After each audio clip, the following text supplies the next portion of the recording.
ખેડામાં યાત્રાધામ ડાકોર મંદિર કમિટીના નવા ટ્રસ્ટીની નિમણૂકનું કોકડું ગૂંચવાયેલું છે। ડાકોર મંદિર કમિટીના મેનેજર પર સેવકના ગંભીર આક્ષેપ। ટ્રસ્ટીની જાહેરાત આપનાર મેનેજર કાયદેસર મેનેજર નથી। મેનેજર જગદીશ દવે નિવૃત્ત મામલતદાર છે।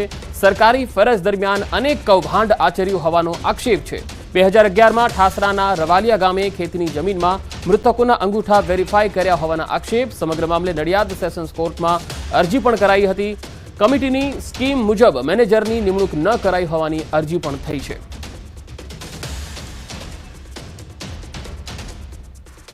મેનેજરનો ભૂતકાળ અગાઉનો ખરાબ છે, વર્તમાનમાં ખરાબ છે। મારી પાસે એના એવિડન્સ છે। મરી ગયેલા માણસોને જીવતા બદલાયેલા, કેટલાક નિર્દોષ ખેડૂતોને જેલમાં કરાવી દીધેલા, એ બધા મારી પાસે એવિડન્સ છે। મેં અરજી આપી છે અને ડિસ્ટ્રિક્ટ કોર્ટને મેં જાણ કરી છે કે આ મેનેજરને તાત્કાલિક છૂટા કરી દેવા। આગળ વધુ સમાચારો પર નજર કરીશું। હાલ રોકાઈશું એક બ્રેક માટે।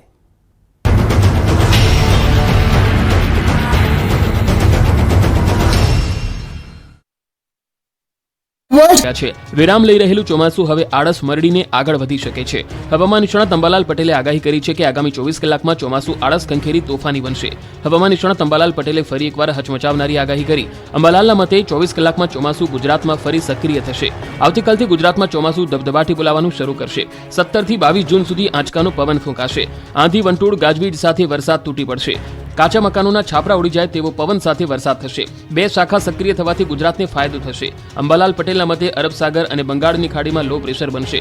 20મી જૂનથી ડીપ ડિપ્રેશન બનશે। 20 થી શરૂ થતો વરસાદ વાવડી લાયક રહેશે।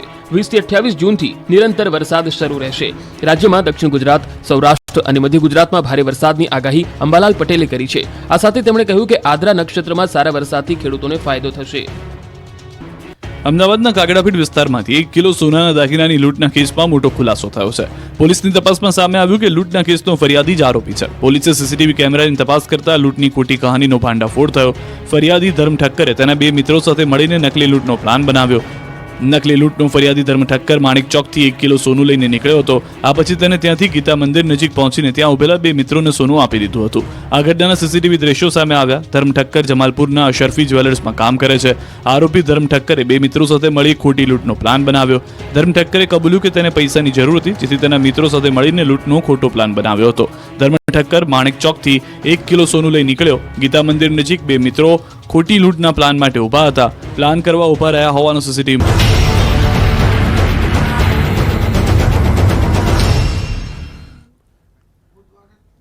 બ્રેક બાદ એક મહત્વપૂર્ણ ખબર આવી રહી છે દ્વારકાથી। ન્યૂઝ 18 ગુજરાતીના અહેવાલની દ્વારકામાં અસર જોવા મળી। દ્વારકા દરિયા કિનારે પોલીસ બંદોબસ્ત ગોઠવવામાં આવ્યો હોવાના અહેવાલ આવી રહ્યા છે। લોકો જોખમી સ્નાન કરી રહ્યા હતા। દ્વારકાના દરિયા કિનારે દરિયામાં કરંટ હોવા છતાં લોકો જોખમી સ્નાન કરતા જોવા મળ્યા હતા અને સેલ્ફી પણ લેતા હતા। આ અહેવાલ ન્યૂઝ 18 ગુજરાતીમાં પ્રસારિત થયા બાદ તંત્ર સફાળું જાગ્યું। દ્વારકાના દરિયા કિનારે લોકો જોખમી સ્નાન કરતા હોય તો પોલીસે દરિયા કિનારાથી લોકોને દૂર કર્યા હતા અને બંદોબસ્ત પણ ગોઠવી દીધો છે। વધુ માહિતી સાથે સંવાદદાતા દ્વારકાથી મુકુંદ મોકરિયા જોડાયા છે। મુકુંદ, હાલ પોલીસ બંદોબસ્ત ગોઠવવામાં આવ્યો છે તેવા અહેવાલ છે, શું વધુ વિગતો? જી પંકજ, વાત કરવામાં આવે તો આજે વહેલી સવારે દ્વારકાના દરિયા કિનારે કેટલાક લોકો જોખમી સ્નાન કરી રહ્યા હતા, ત્યારબાદ સેલ્ફી પણ લઈ રહ્યા હતા। ત્યારે આ અહેવાલ ન્યૂઝ 18 ગુજરાતીમાં પ્રસારિત કર્યો હતો અને ત્યારબાદ તંત્ર સફાળું જાગ્યું હતું।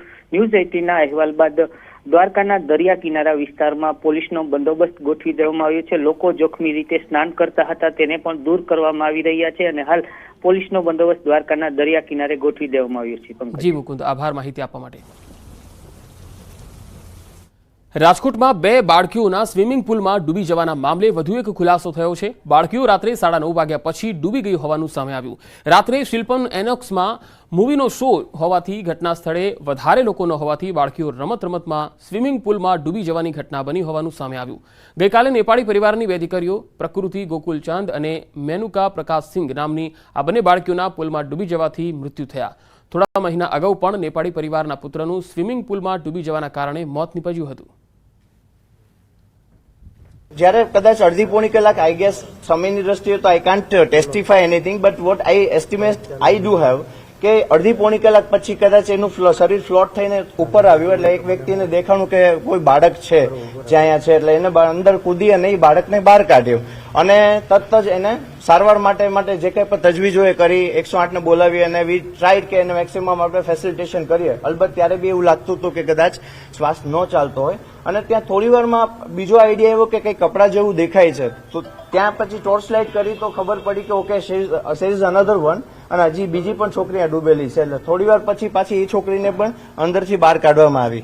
તો માતા પિતા માટે લાલબત્તી સમાન કિસ્સો છે તે રાજકોટ શહેરના યુનિવર્સિટી રોડ ઉપરથી સામે આવ્યો છે. સૌપ્રથમ આપને હું આ મારી પાછળના દ્રશ્યો બતાવવાનો પ્રયત્ન કરી રહ્યો છું. જોઈ શકાય છે કે આ એ જ સ્વિમિંગ પુલ છે કે જ્યાં ગઈકાલે રાત્રિના 10 વાગ્યાના આસપાસ નેપાળી પરિવારની જે 2 જેટલી પુત્રીઓ છે આ બંને પુત્રીઓ આ સ્વિમિંગ પુલમાં ડૂબી જવાના કારણે છે તે તેમના મોત નીપજ્યા હોવાનું સામે આવ્યું છે.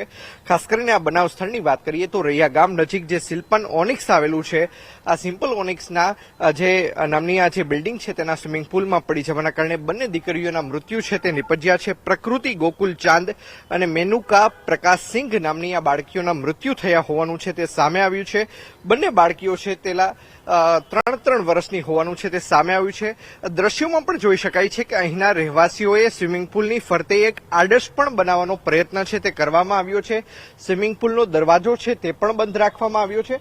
તેમ છતાં કહી શકાય કે આ પ્રકારનો બનાવ છે તે અહીં બનવા પામ્યો છે અને બંને જે દીકરીઓ છે તેમના પોસ્ટમોર્ટમની જે પ્રક્રિયા છે તે પૂર્ણ કરી લેવામાં આવી છે અને બંને દીકરીઓની જે ખાસ કરીને લાશ છે તે તેમના પરિવારજનોને પણ સોંપવામાં આવી છે. જી ચોક્કસ સૌપ્રથમ તો હું કેમેરામેનને વિનંતી કરીશ કે તે આ જે બિલ્ડિંગ છે જોઈ શકાય છે કે અહીંયા 200 થી વધુ જે ફ્લેટ ધારકો છે તે રહેતા હોવાનું છે. રાજકોટમાં બકરી ઈદની રજાના દિવસે પણ ખાનગી શાળાઓ ચાલુ રાખતા વિરોધ જોવા મળ્યો. વિદ્યાર્થીઓ, એનએસયુઆઈના આગેવાનો તથા કોંગ્રેસના નેતાઓ ધોળકિયા સ્કૂલ બંધ કરાવવા જતા પોલીસે વિરોધ કરતા લોકોની અટકાયત કરી. અનેક ખાનગી સ્કૂલો જાહેર રજાના દિવસે ચાલુ રહેતા ડીઈઓ દ્વારા તપાસના આદેશ અપાયા. સાથે જે શાળાઓ ચાલુ છે તેને તાત્કાલિક બંધ કરાવવાની તજવીજ હાથ ધરી હતી.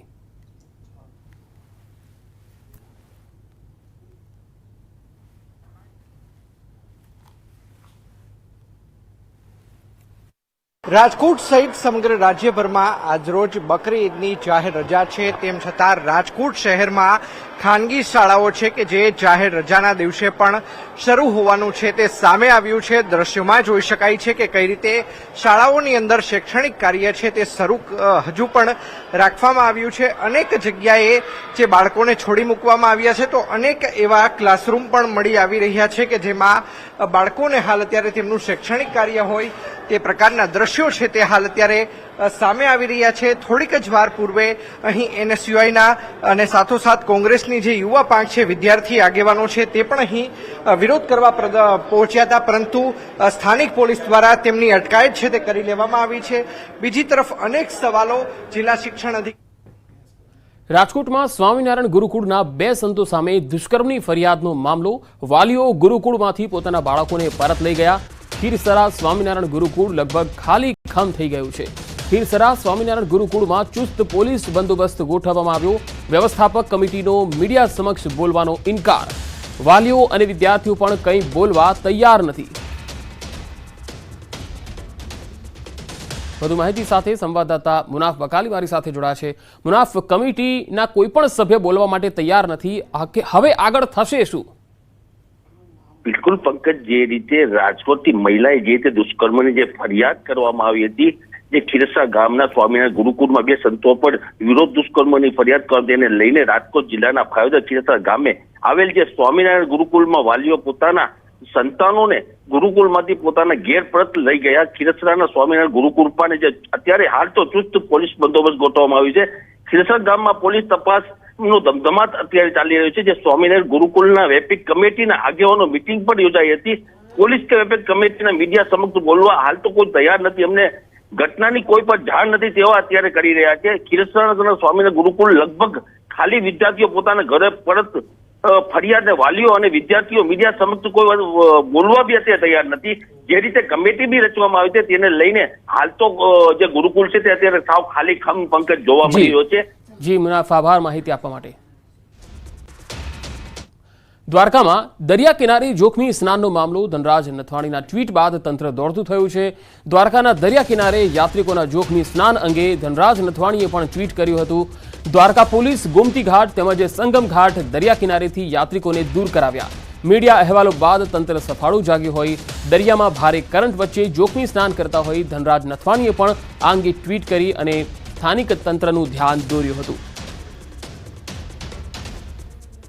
તો દરિયા કિનારે જોખમી સ્નાનનો મામલો ધનરાજ નથવાણીએ પણ ટ્વીટ કરી અને ધ્યાન દોર્યું હતું. સંગમ ઘાટ દરિયા કિનારેથી યાત્રિકોને પોલીસે દૂર કરાવ્યા છે. દરિયા કિનારે જોખમી સ્નાન કરી રહ્યા હતા કેટલાક લોકો અને હાલ દરિયામાં ભારે કરંટ જોવા મળી રહ્યો છે. ઊંચા મોજા ઉછળી રહ્યા છે ત્યારે આવી સ્થિતિમાં દરિયામાં કોઈએ પણ નજીક ન જવું જોઈએ. ડૂબી જવાની પૂરી સંભાવના રહેતી હોય છે અને ઊંચા મોજા ઉછળતા હોય છે ત્યારે દરિયામાં કોઈ વ્યક્તિનો કોઈ અણબનાવ ન બને તેના માટે હવે પોલીસની ટીમે અહીંયા બંદોબસ્ત ગોઠવ્યો છે.